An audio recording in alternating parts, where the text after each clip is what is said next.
একটা গণ অভ্যুত্থানের পরে এই পরাজিত শক্তি যারা ফ্যাসিবাদী শাসন ব্যবস্থা কায়েম করেছে, গুম খুন হত্যা, মানবাধিকার লঙ্ঘন, নির্বাচনী ব্যবস্থা ধ্বংস, সংবিধান লঙ্ঘন, মুক্তিযুদ্ধের চেতনা লঙ্ঘন, প্রত্যেকটা জিনিসের দায়ে এই মানুষগুলোকে তো এরপরে গণ অভ্যুত্থানের পরে আর এই দল আকারে রাজনীতি করতে দেওয়া যায় না। অতএব দল আকারে তাদের একটা বিচারিক প্রক্রিয়ার মুখোমুখি হতে হবে যে তারা কি কি ক্রাইম করেছে। যেটা আওয়ামী লীগের দল আকারে এখন বিচার চলছে। আপনি জানছেন যে আইসিটিতে এখন প্রসিকিউশন টিম বক্তব্য চলছে। এটা কি এমন যে ওই দলের সবগুলো লোক যদি এসে অন্য কোনো দলে জয়েন করে না, ডিফারেন্ট ঠিক হয়ে যাবে? না, তা না। এটা হলো দল আকারে বাস্তবতা। দ্বিতীয়ত দেখতে হবে, এইখানে আসতে হবে যে দলের যে বিশাল লোকজন আছে, ধরেন 10-15-20% যে জনগোষ্ঠী, এর ভিতরে মানে ডিফারেন্সিয়েট করতে হবে যে কার কতটুকু এই দলে অংশগ্রহণ আছে। যেমন ধরেন কোন অধিকাংশ লোক হচ্ছে ভোটার, যারা জাতীয় পার্টিতে ভোট দেয় অথবা আওয়ামী লীগে ভোট দেয়। কিছু কিছু লোক হচ্ছে অ্যাক্টিভিস্ট, যারা ইউনিয়ন ওয়ার্ড থেকে শুরু করে কেন্দ্র পর্যন্ত দলের পদে আছে, বিভিন্ন সময় নির্বাচন করেছে। এই মানুষগুলোকে ডিস্টিংগুইশ করতে হবে যারা সাধারণ ভোটার আছে। সাধারণ ভোটার শ্রেণীর তো অধিকার লঙ্ঘন করবার কোনো সুযোগ নাই, কারণ তারা বাংলাদেশের নাগরিক। তারা তাদের পছন্দ মতো একসময় ওই বিভিন্ন জায়গায় ভোট দিয়েছে, আগামী নির্বাচনে তারা অন্যভাবে ভোট দেবে। কারণ ভোটার চয়েস তো ডিফারেন্ট জিনিস। এটা কি এত সহজ হবে? হ্যাঁ, কেন হবে না? আপনি দেখেন ঢাকা বিশ্ববিদ্যালয়ে ডাকসুতে জগন্নাথ হলের ছেলেরা ভোট দেয়নি, দিয়েছে কি? তারা কি মানে সাইলেন্ট ছিল? আমরা হিস্টোরিক্যালি কি জানি যে বাংলাদেশের মাইনরিটি কমিউনিটি নৌকার সাপোর্টার, আওয়ামী লীগকে ভোট দেবে।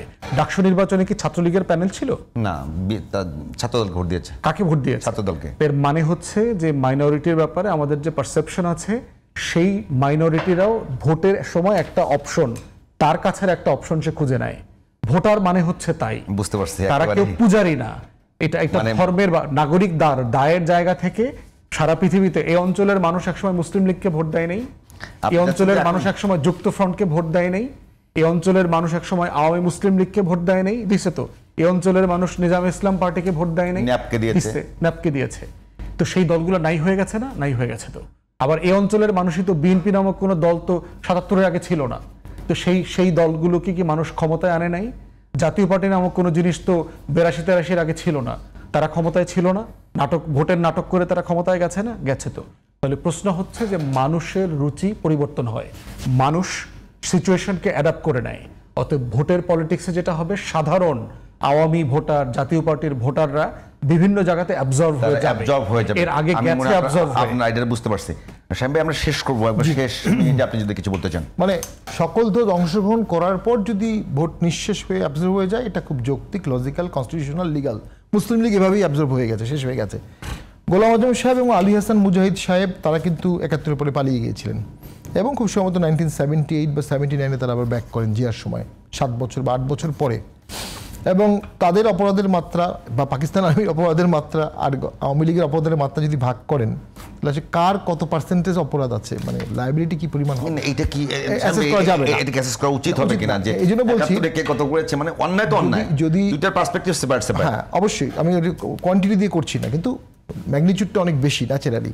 তো সেই ক্ষেত্রে আওয়ামী লিগেরও কোন লোক যদি মারে সেই অপরাধটা বেশি, শত্রু মারলে তো অপরাধ খুব বেশি। হ্যাঁ, এটা তো আছে। সেই অর্থেই আওয়ামী লীগেরও এক সময় ফিরে আসার জাস্টিফিকেশন হবে, হয়তো এখনো হয়ে গেছে, সেটা আমাদের বিষয় না। মুশকিল হচ্ছে যদি দেশটা খুব ভালো চলতো, সিঙ্গাপুর হতো, মালয়েশিয়া হতো, তাহলে এগুলো কেউ বলতো না।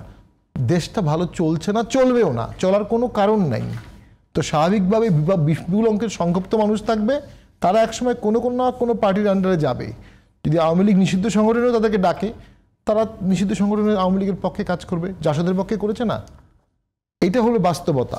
দেশ চালাতে গেলে এই জায়গাগুলোতে আপনাকে অবশ্যই একটা কম্প্রোমাইজ ফর্মুলা, একটা সমঝোতা নিয়ে শেষ করে দিই। শেষ লাইন, যদি সামনে ভোট হয়ে থাকে, সমঝোতা ছাড়া একটা ভোট খুব চ্যালেঞ্জিং হবে।